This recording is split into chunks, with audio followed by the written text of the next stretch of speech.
Hi guys, it's Ras from Divine Sacred Soul. I'm just gonna try and do something here. How is everyone on this glorious day? Who's expecting this type of weather in October? But hi and welcome. For those of you that don't know me, my name's Ras Sagu and I'm the founder of Divine Sacred Soul. I'm an intuitive energy healer and relationship expert. So I'm here today to talk about this topic of toxic relationships. Okay, so I've had a few sessions with clients, and over the years I've worked with quite a number of women particularly who have been involved in these so-called toxic relationships. Now, just to get a little bit of background, what exactly is a toxic relationship? You can describe a toxic relationship as one which is a destructive relationship. So it's not one of those ones that are filled with love hearts and harmony and, you know, understanding and all of that, the fun stuff. This is like, it's so destroying. Now, there are two people normally involved, obviously, in any relationship, but toxic relationships, people always tend to associate them with romantic relationships when actually they can transcend just the romantic realm, and you can have a toxic relationship with a member of your team or someone that you work with, a work colleague, or it could be a member of your family, you know. It could be a whole host of other relationships. It's not just mutually exclusive to the romantic realm. And so, but for this particular live, I'll be focusing more on the romantic relationships and how that pans out, how that plays out for people, from my own experience having been in toxic relationships myself, but also the experience that I've had working with clients and helping them to get through that so that they can have their amazing relationship that they have now. Okay, it's been quite a journey for me, and I've had my fair share of toxic relationships. So I am an expert in that field because I have personal experience with that, but also I have professional experience in dealing with my clients who I help to get through all of this stuff and kind of detoxify and heal from the damage that a toxic relationship actually leaves behind. So in a toxic relationship, you generally tend to have the perpetrator who is, you typically a narcissist or a sociopath or has those types of tendencies. What does that mean?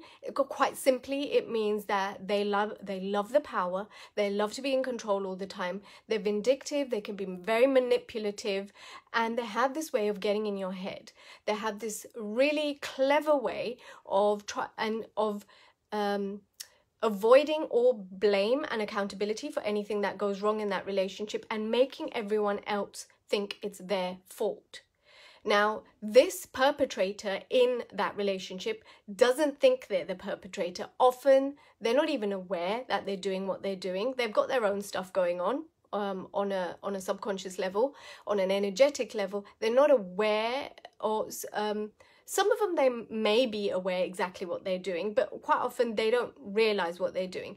And in fact, they think they're the victim. They think it's the world against them and that they're always having to defend themselves. They're always under attack, and it's always, you know, the world has a vendetta against them and it's never their fault. Okay, this is one of the common themes about these types of people in this type of a relationship, the perpetrators. Whereas the actual victim often starts to think that it's their fault because of the gaslighting, the control, the manipulation, you know, all of that which they're subject to within that relationship. They start to question themselves. They start to think, oh my gosh, is it really my fault? Oh my gosh, I created this. Oh no, it's my fault. When really that's not the entire truth. Okay. These types of relationships, they're soul destroying. They're very destructive, not only to the two people involved within that relationship, but also outside of that relationship. So it could be friends and family, it could be children, it could be, you know, anyone who's in contact or around that type of relationship. So what happens is in this type of a relationship, what I found is the women that I work with, they have this, they wake up one morning and they think, I've had enough and I can't deal with this anymore. And they finally pluck up the courage, and it takes courage, it takes a lot of willpower, energy, courage, whatever you want to call it, to muster that up enough to leave that relationship. And so these poor women, they go away and they finally find that within themselves, that power, they regain that little bit of power, and they go and say that this is it, this is the end, and I'm not having any more of this. And then a little while later, they go back. They go running back to the same thing, knowing exactly what this relationship is going to bring to them, knowing exactly how it's going to pan out. And they have this cycle where they will get up, they will leave, they will wake up in the morning, and then they go back. So there's this perpetual cycle that keeps going on. Now, it's either that, or what these women will do is they'll get up, they'll leave that relationship, and then the next relationship they get into is one which has the same types of tendencies. So they enter into a relationship with a partner with the same type of tendencies. So they have this, again, perpetual cycle of relationships that just aren't going to work out. They're controlling, they're manipulative, they're not allowed to do or be who they are. They have to act a certain way, they need to be a certain way, and they have to do certain things to fulfill the criteria for this person. So they're always jumping through hoops. Now, in my example, I am using women because predominantly I work with women. However, it's not just men who are the controlling, manipulative, narcissistic, or sociopathic type of tendencies. You also get women who do that, okay? So please don't be offended if you're a man watching this live or the replay, but I'm speaking from the experience from my point of view, and also the people that I work with, which generally tend to be women. Not to say that I wouldn't work with a man. If you would like to work with me, I'd be more than happy to work with you, but this is what I'm talking about. So why do people create this cycle, of going back to that relationship, knowing the damage it causes, knowing the destruction of the soul that it causes, and all the angst and all the drama that's involved in that relationship? Why?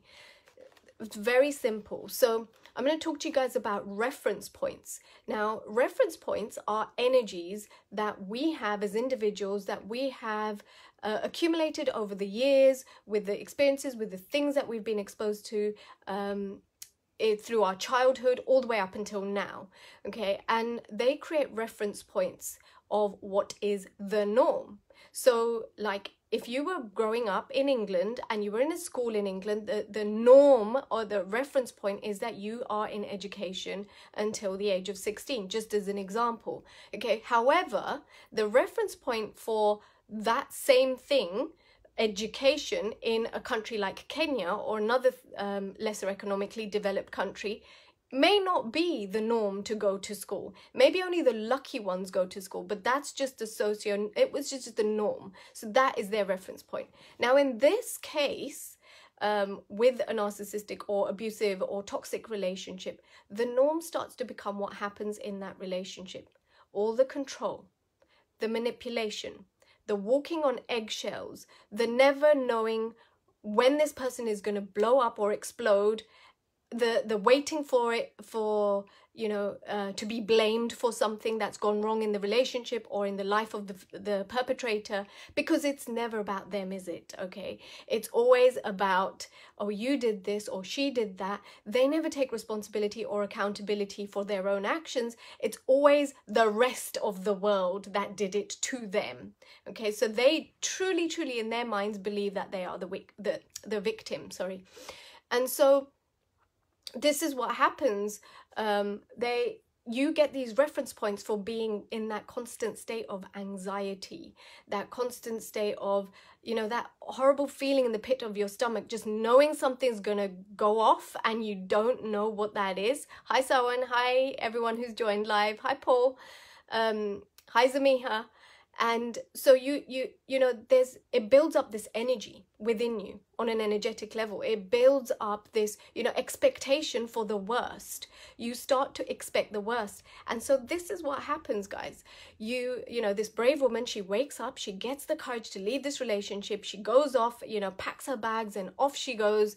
And then a little while later, she starts missing the man. She starts looking back. She starts, you know, and what will happen is the perpetrator will often start to play mind games and plant seeds in the head of the woman who's left, who's now, you know, dared to take her power back and actually left this damaging, controlling, toxic relationship. And so they will use mind games and manipulation again, right? Starting to getting to the head of the lady who's finally found the courage to leave and say, oh, it was your fault. It was your fault. This never would have happened if it wasn't for X, Y, and Z. You didn't make me dinner that night. That is why I had to go out to the pub and drink the night away, and then I didn't wake up for work that morning. I got fired, or whatever it is. Okay, they will have excuses, and they will make it about you. They will make it about you. Somehow it will be your fault. And what happens with these women, because they've been subjected to this for such a long time, and they're so used to this, they start to question themselves, and they start to think, oh my God, is it really my fault? Oh my God, I feel bad now because I should have made him that dinner.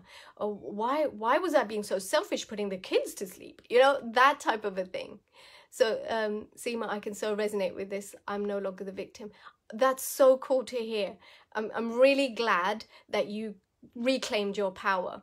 I'm going to talk to you in a little bit about how to completely break free from this perpetual cycle, because that's what it is. It leaves you in this energy with this reference point of that's what to expect in a relationship. And so this is what happens to these women. They finally find the courage to leave, and then what they tend to do is, because they've created this reference point and these energies for what a relationship is, they wake up one morning and they start to miss this person or this type of a relationship, or the angst or the drama that goes on within a relationship, because in their mind and subconsciously, not on a conscious level, on a conscious level, they're doing everything in their power to get away from this, but this is all ticking away without them even knowing it, deep embedded in this place that they're not even aware of in their subconscious. And so they start looking, and they wake up, and their subconscious mind freaks out, and their subconscious mind starts going, hold a minute, something's missing. This doesn't feel right. This doesn't feel comfortable. What's missing? And what's missing is the drama, the angst, that constant anxiety in the pit of your stomach, never knowing, you know, it's like a ticking time bomb. You never know when it's going to explode. That feeling, that sensation, that physiological stress that you're always in. And the adrenals become so used to being pumped all the time that this person starts to live in this fright or flight state all the time. And so when the adrenaline's not going, it's not pumping, that's a physiological thing. Yeah, it's a physiological thing. They have a withdrawal symptom of it. They miss that. And so what they do is they go and look for that again. And what they'll do is they'll put their rose-tinted glasses on, and they'll reflect back at the relationship and look at the one or two good things about that relationship and amplify those completely. And they will, in doing so, they completely forget and negate all the crap that they've had to endure in that relationship. And so they either go back, or they enter into a new relationship with that type of energy and recreate the same pattern again and again and again. Okay, so how do you get over this? How do you break through that cycle? So it's really important. Number one, you need to deal with the underlying issue. Now, there are reasons why you have created this type of a relationship on a subconscious level. And it could be that growing up, this is what the norm was for you. So growing up, reflect back just for a minute, everyone that's on the live or watching the replay. What kind of relationships were you witness to when you were growing up? Okay, think back to your parents' relationship or any close family members who used to be around you all the time, even your neighbors or your friends. Yeah, what kind of things were going on there? Because those are the kind of reference points that you will start to create. So if you had a relationship in which the man was very much in control and the woman waited on the man, as is the case in most Indian cultures of that generation, you know, the man is the god and the woman worships the man, and then, you know, that type of energy, then even though consciously you completely don't agree with that, but that's what your reference points have become for a relationship. And so you automatically, without even realizing it, you start to give your power away. You start to become that subservient person, and you may be the most confident, the biggest feminist known to man, and but on a subconscious level you start to give your power away. Okay, and if you enter into this type of relationship, then you're going to be subject to what's called gaslighting. Now, gaslighting is where somebody is telling you, nitpicking at you, making you think it's your fault, literally lighting you up, watching back to watch the fireworks.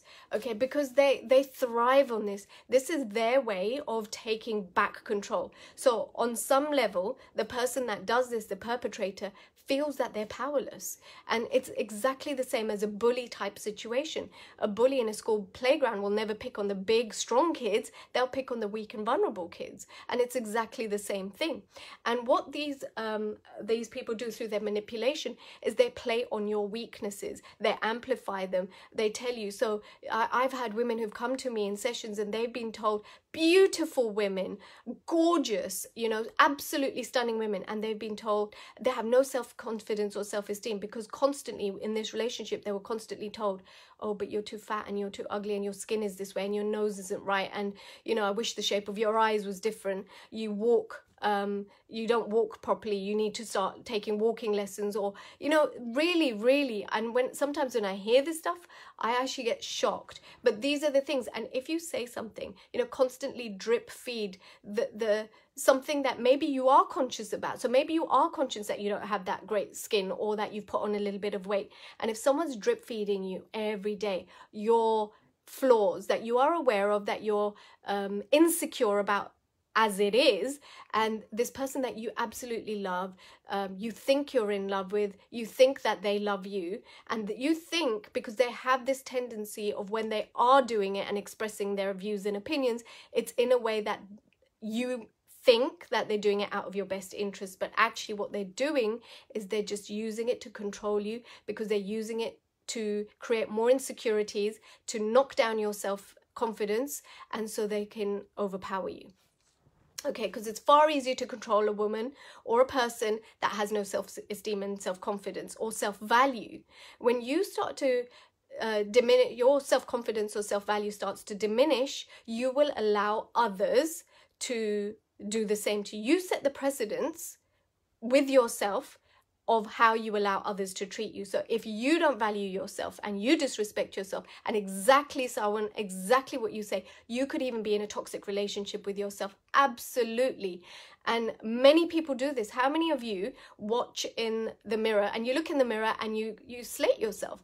Oh, my skin's looking bad today, or my hair's not good, I'm having a bad hair day, I really need to lose this weight, I look awful. Yeah, what kind of talk are you talking to yourself? That's toxic. Yeah, you're looking and you're playing upon your flaws rather than looking at what's right. And we all do this to a certain degree. We all do this. We're all guilty of it. So yeah, absolutely. So you can be in a toxic relationship with yourself, and so yeah, to break the cycle, you need to deal with that withdrawal period. So I spoke about this withdrawal period that women have, the physiological dependence on this elevated level of stress that they're constantly with, this the adrenaline pumping and all of that.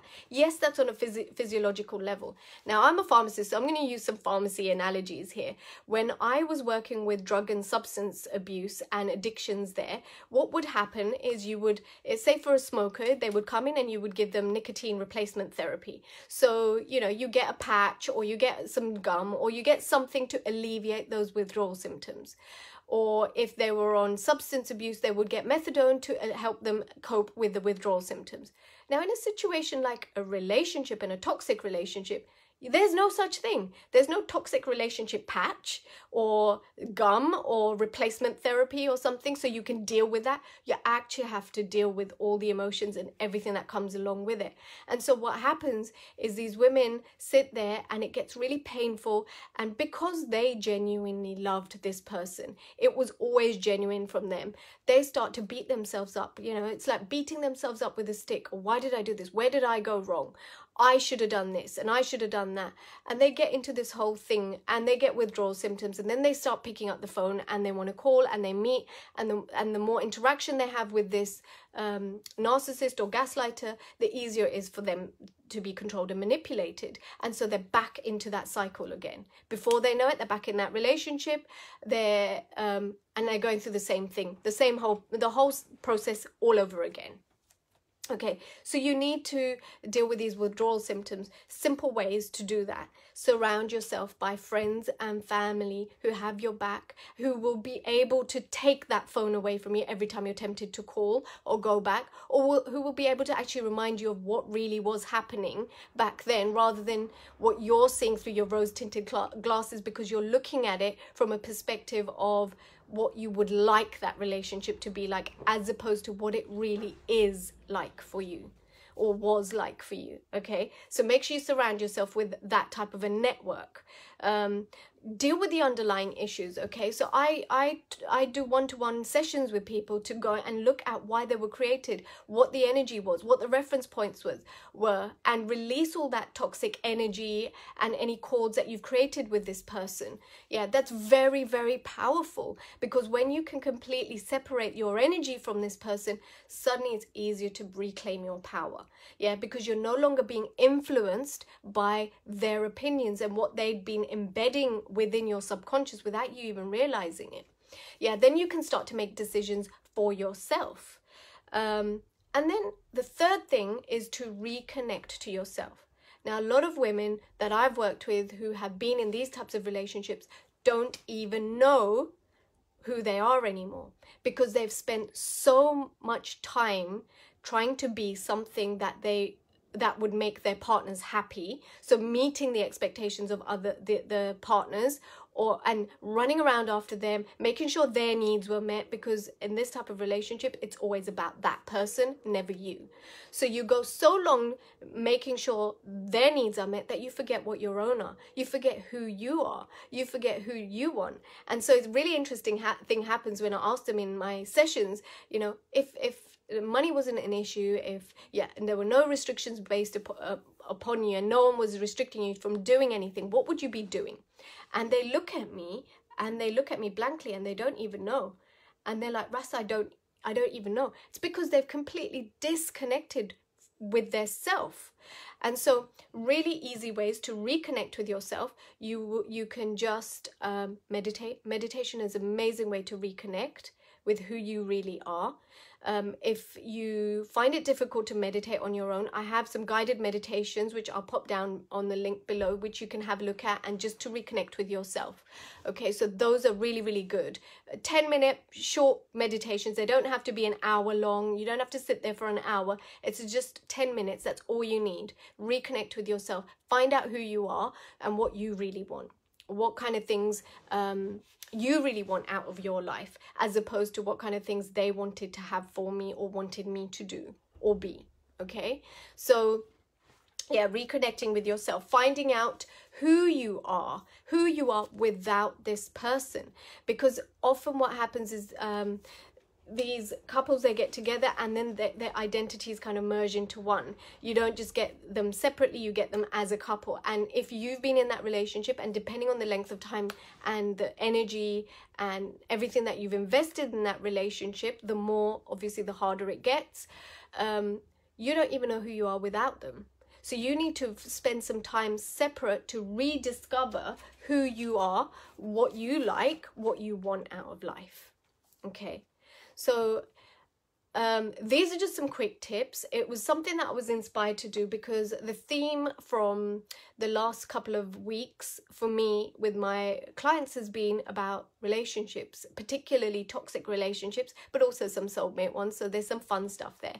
And what I've done, I have actually created a relationship detox program.